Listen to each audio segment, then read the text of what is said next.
So I've got the Gospel of Thomas spread out here, and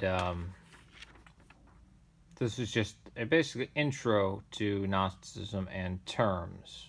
Gnosis means knowledge. Archon is ruler.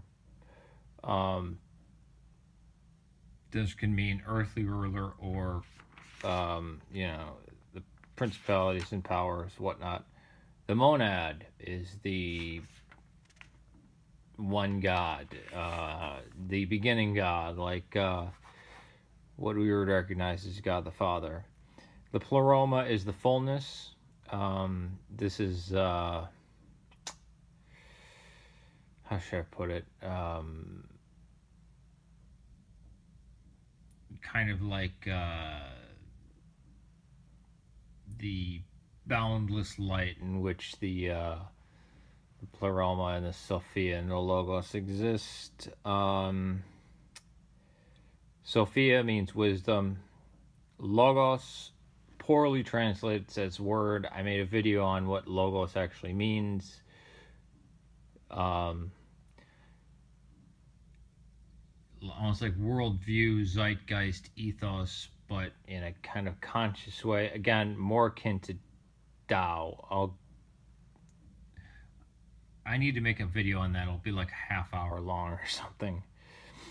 Aeon can mean age or realm. Emanation, I think that's pretty self-explanatory. The craftsman. The craftsman is the creator of the physical world. He's an archon so far down, so evil or stupid that he created the physical world. He thinks he's the only God. And that is Yahweh, or the lawgiver, the evil God. The physical is evil. Spiritual is good.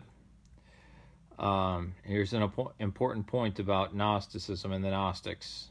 Sex, a carnal act of enjoying the flesh, attaching yourself to the physical pleasures of this world, possibly resulting in pregnancy, which pulls a soul down from the pleroma and traps it in a flesh body. The worst possible thing you can do. There's another point. Women are unclean. They believed Christ was fully God and did not have a flesh body. Now this would get tweaked of, well, Jesus was a human being, but the Christ in him, it came into him in the baptism and then left before the crucifixion, kind of nonsense. But there were other forms of Docetists. And then you have Marcion, who wasn't truly a Gnostic in the sense that we use the term Gnostic, but because he didn't have really secret teachings. The Gnostics were elitists. Usually only comprised of men, basically. This is why monasteries were very suspect. For the first 300 years, the church did not like monasteries because you had these groups of men going out into the desert, living these extreme ecstatic lives with basically disdain for any pleasures or anything in the physical world. It took Saint Anthony the Great to actually, for people to allow monasteries, for the church to allow monasteries. That's why these Gnostic texts, again, the common man wasn't Gnostic. These Gnostic texts were found outside of monasteries or within monasteries.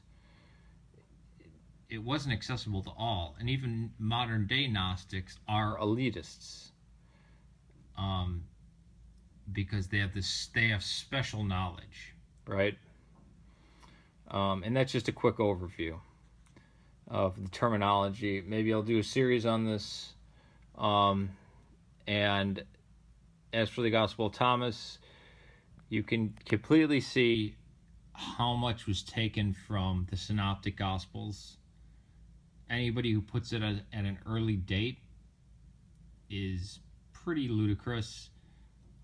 Even people like the late Marvin Meyer and John Dominic Crossan do not have it as an early date, and they were pretty anti